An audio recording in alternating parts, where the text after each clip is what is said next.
Dear student, स्वागत है आप सभी को हमारे चैनल पर।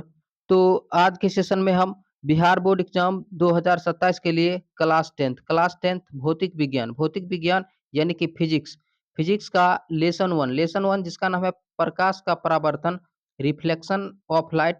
इस चैप्टर से संबंधित जो है सभी इम्पोर्टेंट जो है ऑब्जेक्टिव क्वेश्चन को हल करेंगे। तो आप लोग पूरा सेशन ध्यान से जरूर देखिएगा। तो देखिए, फर्स्ट क्वेश्चन है, देखिए प्रकाश की किरणें गमन करती है। तो प्रकाश की किरणें गमन करती है, देखिए सीधी रेखा में हो गया, टेढ़ी रेखा में हो गया, किसी भी दिशा में हो गया, इनमें से कोई नहीं।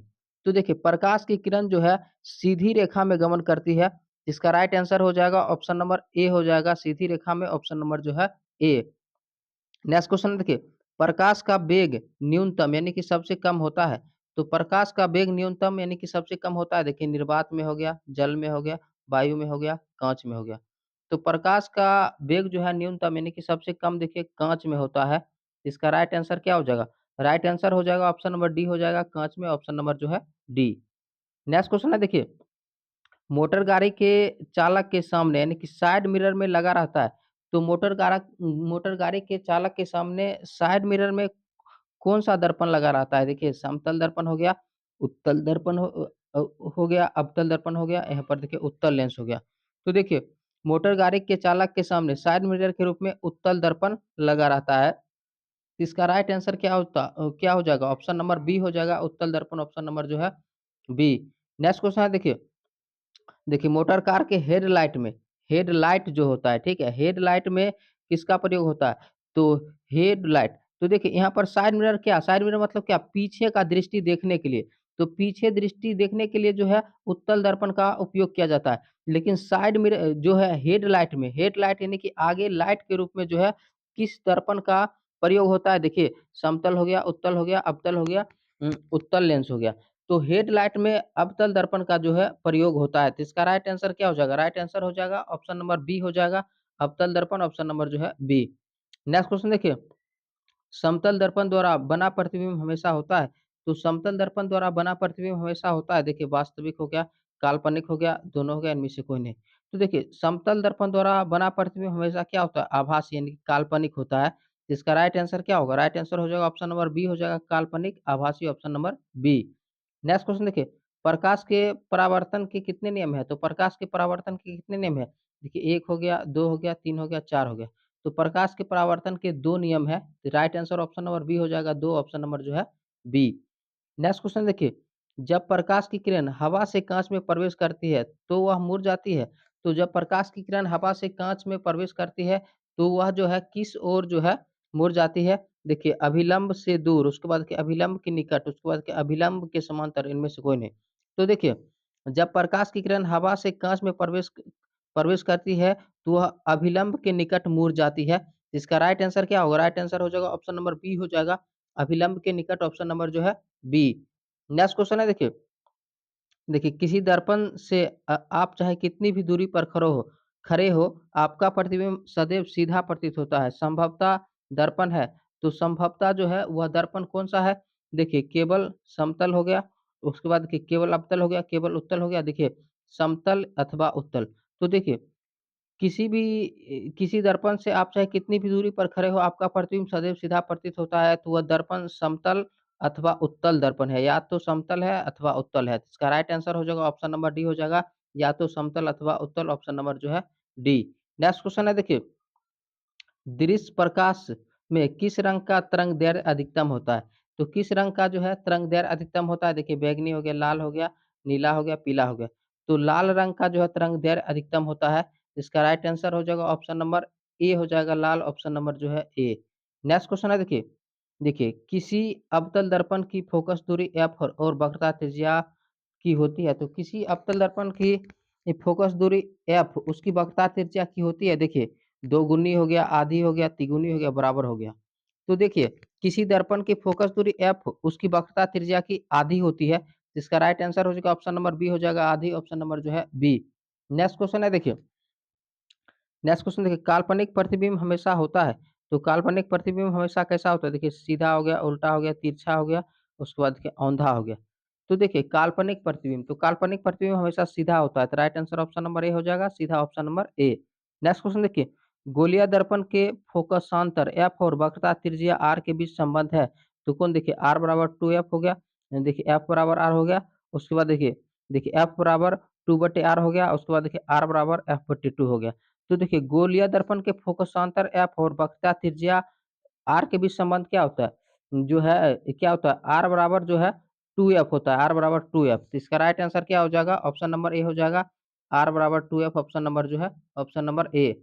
नेक्स्ट क्वेश्चन है देखिए, दाढ़ी दाढ़ी जो है बनाने यानी कि जो हजामत होते हैं वो दाढ़ी बनाने में किस प्रकार के दर्पण का उपयोग किया जाता है? तो किस प्रकार के दर्पण का जो है उपयोग किया जाता है? देखिए समतल हो गया, उत्तल हो गया, अवतल हो गया, इनमें से कोई नहीं।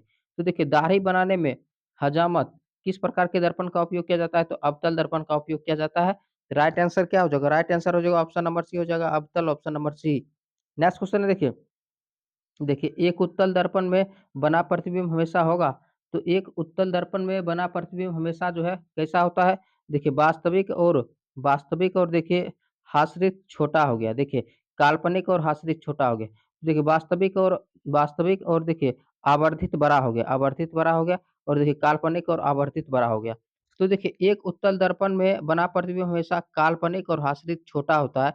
राइट आंसर क्या होगा? ऑप्शन नंबर बी हो जाएगा, काल्पनिक और छोटा ऑप्शन नंबर जो है option number B. Next question है देखिए, ऐसे पदार्थ जिनसे होकर प्रकाश आसानी से पार कर जाते हैं कहे जाते हैं। तो ऐसे पदार्थ जिनसे होकर प्रकाश आसानी से पार कर जाते हैं क्या कहे जाते हैं? देखिए पारदर्शी पदार्थ हो गया, अपारदर्शी पदार्थ हो गया। देखिए उसके बाद के पारभासी पदार्थ हो गया, उसके बाद के बटर पेपर हो गया।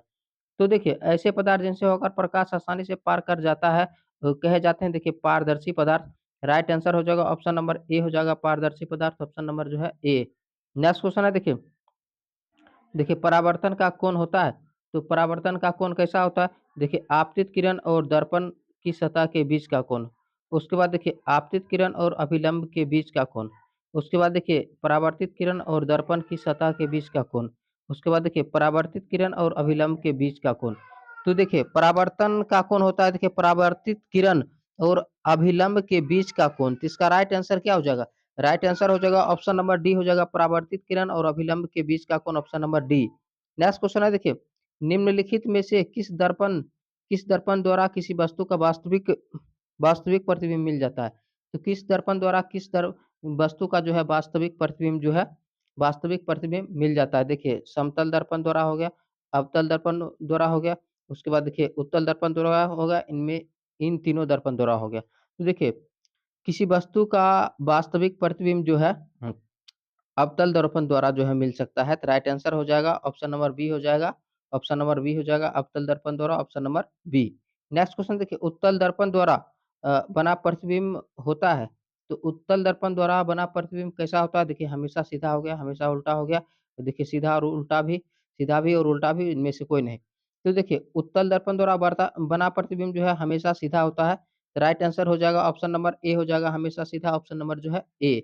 नेक्स्ट क्वेश्चन है देखिए, नेक्स्ट क्वेश्चन है देखिए, एक एक गोलीय दर्पण की वक्रता त्रिज्या 32 सेंटीमीटर है। तो फोकस दूरी होगी तो वक्रता त्रिज्या की फोकस दूरी आधी होती है। तो कितना होगा? देखिए 16 centimetre, 32 centimetre, 8 centimetre, 64 centimetre.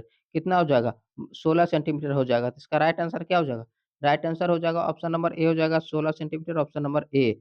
Next question देखिए, वक्र अवतल दर्पण उम, अवतल दर्पण से परावर्तन के बाद किरण किस बिंदु से होकर गुजरती है? तो अवतल दर्पण से परावर्तन के बाद जो है किरण किस बिंदु से होकर गुजरती है? देखते हैं, सी यानी कि वक्रता केंद्र, एफ यानी कि फोकस हो गया, पी यानी कि ध्रुव हो गया, डी नंबर देखिए वक्रता केंद्र और फोकस के बीच से। तो देखिए अवतल दर्पण से परावर्तन के बाद जो है किरण जो है फोकस से होकर गुजरेगी। तो इसका राइट आंसर हो जाएगा ऑप्शन नंबर बी हो जाएगा, focus option number B focus यानी कि आप हो जाएगा focus option number B. Next question है देखिए किसी दर्पण से वस्तु को कहीं भी रखने पर वस्तु के बराबर आकार का सीधा प्रतिबिंब बनता है, तो दर्पण होगा। तो किसी दर्पण से वस्तु को कहीं भी रखने पर वस्तु के बराबर आकार का प्रतिबिंब बनता है, तो दर्पण होगा। तो दर्पण जो है कैसा होगा? देखिए उत्तल हो गया, अवतल हो गया, समतल हो गया, समतल तथा उत्तल।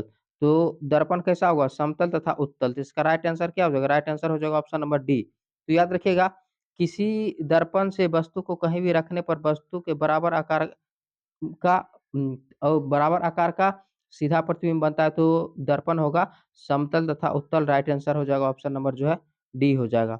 देखिए प्रकाश क्या है? देखिए आँखों को प्रभावित करने वाली ऊर्जा, कणों का प्रवाह, उसके बाद देखिए तापक्रम बढ़ने वाली ऊर्जा। तो प्रकाश क्या है? तो प्रकाश जो है आँखों को प्रभावित करने वाली ऊर्जा है। इसका राइट आंसर क्या हो जाएगा? राइट आंसर हो जाएगा ऑप्शन नंबर ए हो जाएगा। आँखों को प्रभावित करने वाली ऊर्जा option number A, option number A. Next question देखिए सौर कुकर में प्रयोग किया जाता है, तो सौर कुकर में किस दर्पण का जो है प्रयोग किया जाता है? देखिए अवतल दर्पण का हो गया, उत्तल दर्पण का हो गया, समतल दर्पण का हो गया, देखिए उत्तल तथा अवतल दर्पण का। तो देखिए सौर कुकर में अवतल दर्पण का जो है प्रयोग किया जाता है। राइट आंसर हो जाएगा ऑप्शन नंबर ए हो जाएगा अवतल दर्पण का ऑप्शन नंबर जो है ए। नेक्स्ट क्वेश्चन है देखिए, सर्च लाइट का परावर्तक सतह होता है, तो सर्च लाइट का परावर्तक सतह जो है किस दर्पण का होता है? देखिए उत्तल दर्पण हो गया, अवतल दर्पण हो गया, समतल दर्पण हो गया, इनमें से कोई नहीं। तो देखिए सर्च लाइट का परावर्तक सतह अवतल दर्पण का होता है। इसका राइट आंसर हो जाएगा ऑप्शन नंबर बी हो जाएगा अवतल दर्पण option number B. Next question है देखिए, दर्पण सूत्र है, तो दर्पण सूत्र यानी कि मिरर फॉर्मूला क्या होता है? तो दर्पण सूत्र के बारे में अगर आप लोग जानते हैं तो कमेंट सेक्शन में बताइए कि दर्पण सूत्र का जो है फॉर्मूला क्या होता है? तो कमेंट सेशन में इस क्वेश्चन का आंसर आप लोग ज़रूर बताइएगा। ये सेशन कैसा लगा है आप लोग जो है कमेंट सेशन में ज़रूर बताइएगा। इसका देखिए आंसर की भी यहाँ पर दिया हुआ है। तो आंसर की इसका पीडीएफ लिंक आप लोग को वीडियो के डिस्क्रिप्शन में मिल जाएगा। वहाँ से आप लोग पीडीएफ डाउनलोड कर लीजिएगा रिवीजन करने के लिए। तो सेशन पसंद आए तो लाइक कीजिए, शेयर कीजिए और इसी तरह से सभी चैप्टर का जो है क्लास 10th में जितने भी बुक है, सभी बुक का जो है सभी चैप्टर से संबंधित इम्पोर्टेंट और सब्जेक्टिव क्वेश्चन, इम्पोर्टेंट ऑब्जेक्टिव और सब्जेक्टिव दोनों प्रकार के क्वेश्चन आप लोग को बताया जाएगा। तो सेशन को लाइक कीजिए, शेयर कीजिए और चैनल पर पहली बार है तो चैनल को सब्सक्राइब ज़रूर कीजिएगा। मिलते हैं अगले सेशन में। धन्यवाद।